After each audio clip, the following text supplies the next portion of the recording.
So Electra complex is the complex suffered by women, but in this study, um, it's not very scientific a study that Freud has done of females. He begins with calling the idea of feminine sexuality as something baffling. He was himself baffled and amused by female sexuality. Therefore, whatever he talks about the female is considered to be sexist rather than scientific. And these biases have been studied later by the feminist writers, feminist critics. And this doesn't mean feminist critics are only the females who have studied this sexism underlying his study of females, but every other person. It can be even post colonial critics who studied that Freud's idea of women is flawed. So, beginning with the baffling, amusing idea of how female sexuality works, because he doesn't know a lot of it, because he's in himself a female. The only idea he has about females is through the couch therapies he had done, through the studies, through the um, clinical experiences he had with women, and the hypnosis treatment that he switched from to the psychoanalytic therapy, psychotic therapy. That also helped him to gain an insight into how female sexuality works, but mostly he calls it baffling, amusing, and a female sexuality as something of a dark place where he is not able to reach, sometimes written as in translation in dark continent, where he wasn't able to reach. He wasn't able to figure out what it actually is. So he called it a dark continent. His idea begins with the study of female Edibilization, which is not separable, as you will find out, from his sexism. So, what does he perceive of female Edibilization?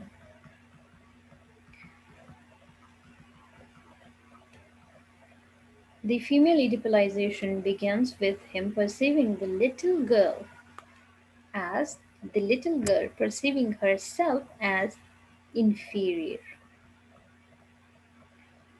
because she feels that she has been castrated.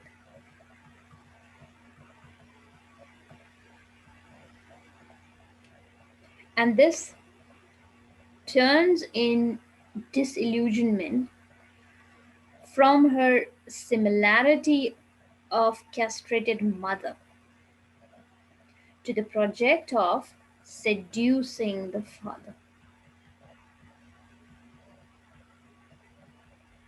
These are the words, seducing the father. So she doesn't associate herself much with the mother because she too is an inferior body who has been castrated. So therefore, the project of this little girl becomes seducing the father.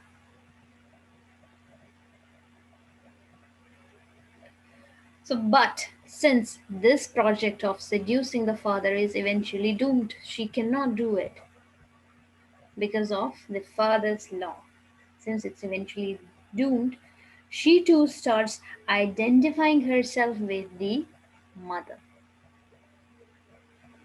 This is her acceptance of the reality principle. And then she assumes the feminine role where she will copy her mother. Her mother stays in the kitchen, she would also allow to stay in the kitchen. Her mother doesn't leave the house too much or too often or once a day. She too will become in the likeness of the mother and will not leave the house as her father does twice, thrice, 4 times a day. She will not because her mother does not. That's where she has identified herself with the femininity of her mother and assuming those gendered roles and unconsciously, what does she do unconsciously?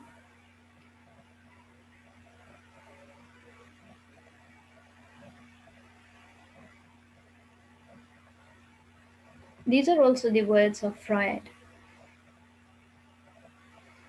She substitutes for what she desires for, since she considers her body as castrated.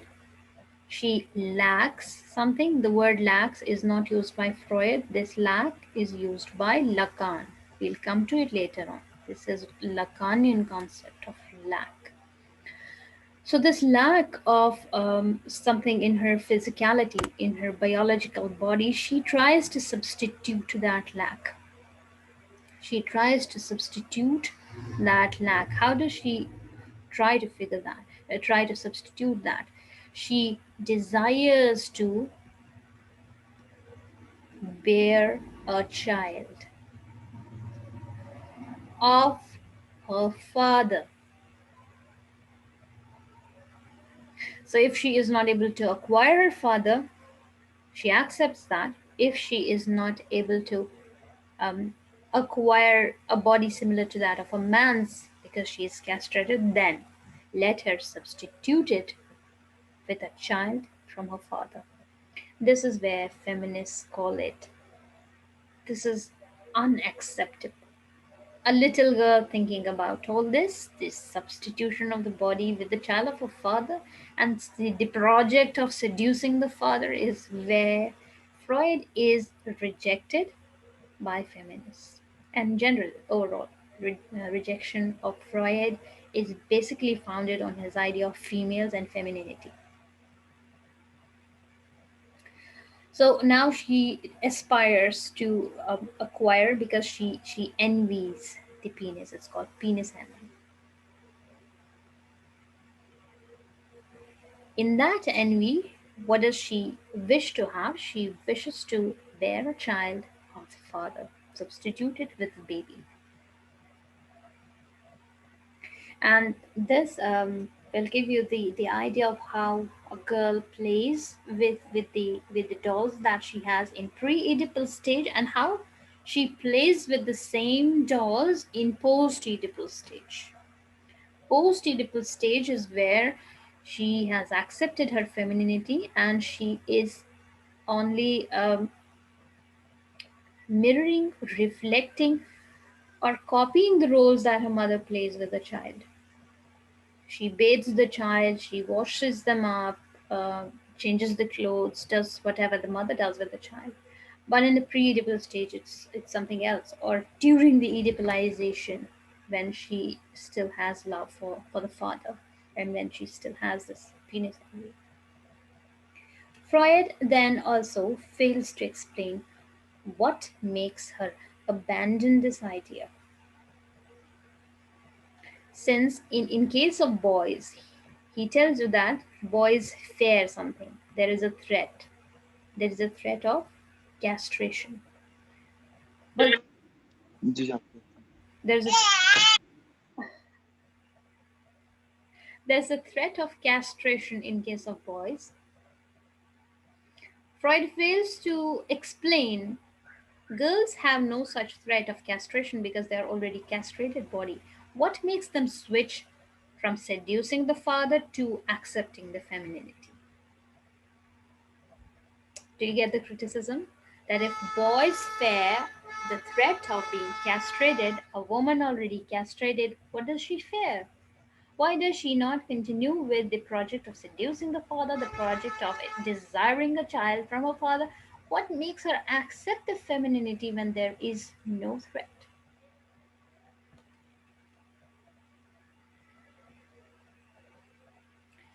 So while castration forbids incestuous relationship in case of boys, the same complex induces it in a girl.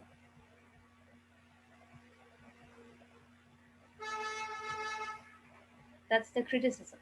If this castration complex is what forbids incest in boys, it's the same castrated they lack that where she wants to be substituted with a child, where incest begins. Incest, in case of girls, is not forbidden because of the idea of castration. but it's induced into a child because of castration. So in her Electra complex, she changes her love object from her mother. Again, the mother object is the same as the love object. Mother object is the same. But she switches from mother object, the desire for the mother, because she finds her inferior being a castrated body. And therefore, she switches her love from her mother to her father.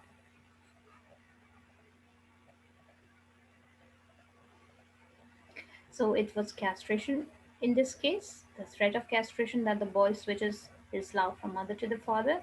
And in this case, in this Oedipalization, the seduction of the father remains. The substitution of mother object to father object is because of the inferiority of the body of the mother.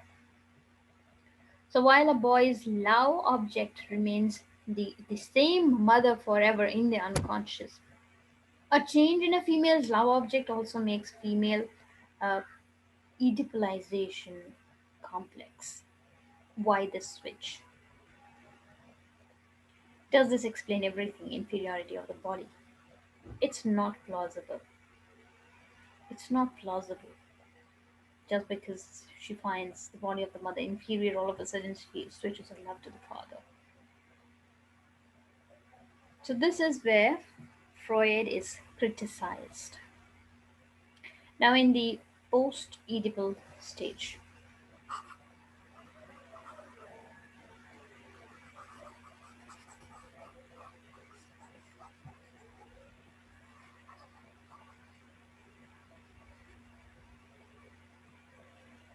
in the post-Oedipal stage, it's the father's law. Father's law means you cannot love your mother, and you have to follow what what society expects you to do. That's what has been referred to as father's law later on by Lacan. Again, these are not this concept is not of Freud but Lacan. And in this post-Oedipal state, after accepting the gendered roles, father's law becomes a larger social law, which differs from one society to another and takes a concrete form in the mind, in the mind itself, one that Freud calls the tip of an iceberg is the conscious. This is the conscious. Father's law takes this place, this subconscious. What you can or cannot do is what defines the subconscious.